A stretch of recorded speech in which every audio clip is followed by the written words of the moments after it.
Hey guys, Mustache here. This time with a kind of a trailer review of the new Spider-Man trailer. It's looking great. At the beginning, we get this vision of, the Spider-Man symbol, which is a new symbol now. Something very cool. It's kind of a mix between the Amazing Spider-Man 1 and this current movie, and the kind of like current logo. It's not the kind of like the old school logo, but it's something like a mix in between. The beginning is just like the logo, and you hear this like wind blowing, and then you come to like you zoom out and it's him just free falling, which is very cool. The suit looks a lot cooler now. The effects are getting better to where it looks like actual fabric, and it's just like flowing in the wind, and he's just falling, and he goes from this free fall straight into a web swing, and it's very cool because you get that like cityscape as he's falling, and then he talks about how, no matter how many people he saves, there's always gonna be somebody else that he has to save, or another like villain that's gonna like take up his time. And during this whole like inner monologue, you start to see Spider-Man really like flexing his powers. You see him like lifting up or catching a car, which looks very cool, and saving some people. And when he says there's always gonna be somebody, you see this really like quick glimpse of like a mecha version of the Rhino, which looks very cool. He kind of like the horn looks like just like metal panes, just like making that horn. And then we get a also some glimpses of an eye, which looks kind of like Paul Giamatti, which we know is going to be the Rhino. And then we also get like a back view of the Goblin. Goblin looks cool, kind of a not tactile, but more like army based version. And then after that, it goes into a scene of him swinging towards Oscorp. And then he talks about facing people with more power, and you get kind of you see a glimpse, like a side view, and it's what we know now to be Electro. And you kind of see him like clenching his fist, and Spider-Man kind of like rolling away like he's been hit. And then he says, but these are things that I can try to overcome. And then we get that Marvel scroll, not the newer version. But first we get like the Sony logo, and then we get the Marvel like intro with the comic books flipping. It's not the new one like we saw in Thor, with the kind of comic book flipping, making the three-dimensional like Marvel, which it's okay because they're not technically, it's part of the Marvel universe, but it's not part of like the Disney Marvel universe. So, and you see him meeting Gwen Stacy, like for like a date, and he's like, oh, sorry I'm late, kind of the stereotypical Spider-Man. Hey, I'm late because I'm not saving the world. And since she knows who he is, he's like, she goes, oh, so your lateness wouldn't be on account of like gunfire or anything like that. And he's like, oh, I thought that was self-explanatory, which kind of it's pretty cool on his part to just be like, oh yeah. But during this whole scene of them together, you do get splashes of like a car pileup with the police and things like that. And then we get a glimpse of Paul Giamatti like shooting a machine gun at him swinging through the city. And then you get our first glimpse of Harry Osborn. And Harry Osborn is like, well, I wonder why Oscorp is looking after you. And he's like, I don't know, you tell me. And he's like, well, I don't know. You get this clip of a semi just going through the city, and then you have Peter, asking like, hey, is there things that I don't know about with my dad or something like that? You can tell like the scene is going towards that way, and the mom is just like, I swore I would tell you everything in time. And then you see this like underground base, which is a pretty cool deal. If they do make this a reoccurring thing, I think it's something that would be cool, because really we don't see that with Spider-Man, as far as like having like a base of operations, kind of like a Batman style. But it's a subway, and the subway car rises, and like the roof opens up, and it's like a lab that his dad had. So this is part of his dad, and the dad is basically saying like Oscorp is using his technology to make something bad. And we get this like glimpse inside of Oscorp of the Doc Ock arms and the wings for Vulture. So it's like they're really pushing the amount of things that they can do. as far as villains. And I think it's something very cool.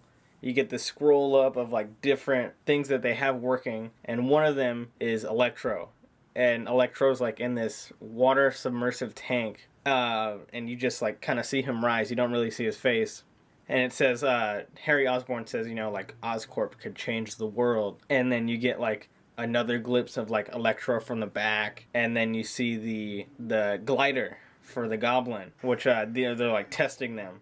Harry, Harry and Peter are friends, and so Harry is talking to his dad, and he's like, well, what does this mean for Peter? And the dad's just like, not everyone has a happy ending. And then you see the foot of the Rhino, which you can, by now, if you don't know, like, Rhino is definitely going to be like not like the comic book versions where he was just in like this like strong guy in a suit. He's gonna be like a mecha version, which I think when it comes down to it, for the size to be there, I think it's something that's gonna be really cool. And then we see our first glimpse of the front of Electro, which I think Jamie Foxx looks really good as Electro as far as like what we saw in the beginning, especially like the production photos. All we saw were like blue lights around him.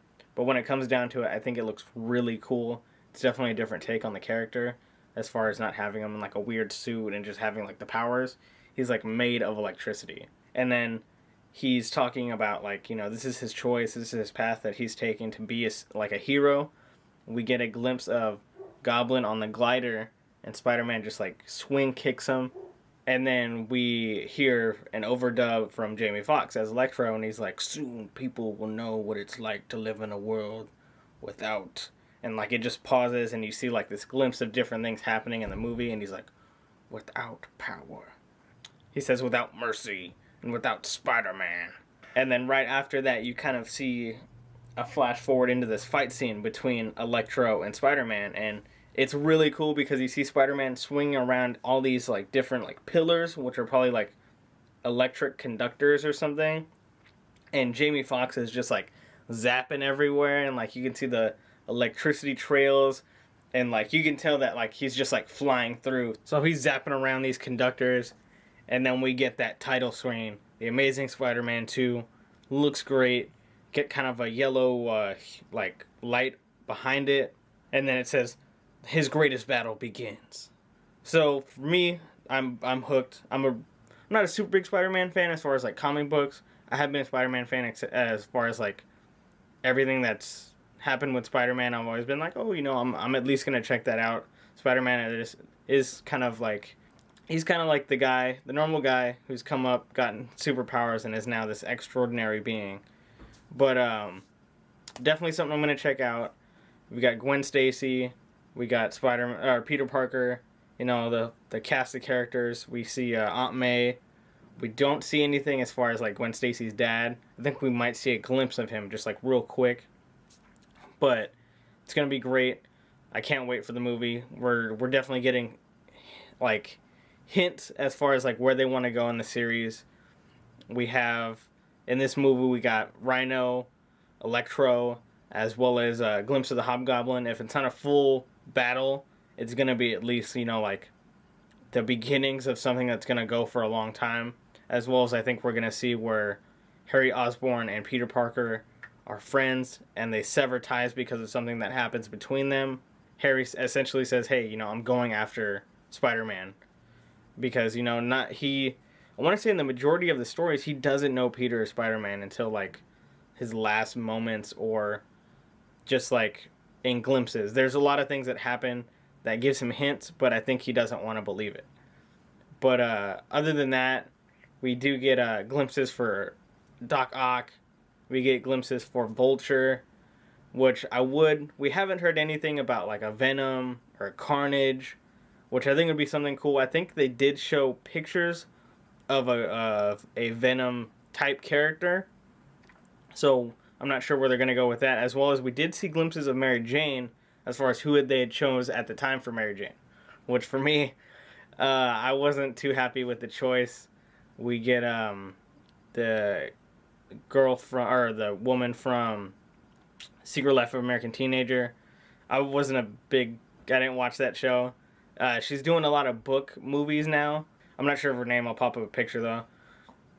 I'm not cool with her being Mary Jane. She's just not to me, she's not the antithesis of like the powerhouse that Mary Jane is, to where, you know, she's not that, like, I guess, model type, but maybe it's good that she's not that model type, but I don't see her molding well with the series, as well as for Gwen Stacy to, you know, meet her end, and for Gwen Stacy, and for Mary Jane to rise up. I really would rather have Gwen Stacy stay there. But they have hinted. I know Andrew Garfield, as well as the director, did say something about, like, well, Mary Jane might not even be a woman. What if she's a man? You know, we're in that time where Peter Parker may have a different story in this iteration. Most of the time, we see the stories coming in comic books, but what if it comes in this movie? But the movie is staying pretty well. Like, I think it's going pretty well to where it's something that people aren't going to be like, "Whoa, they totally ruined the story because of this small little thing." It's not a small thing, but it's something that I feel like we can get past. But video's getting a little too serious for me. So go check out Amazing Spider-Man 2014. Can't wait. Getting into that new year. It's going to be another slew of awesome movies. So, Mustache again. Peace.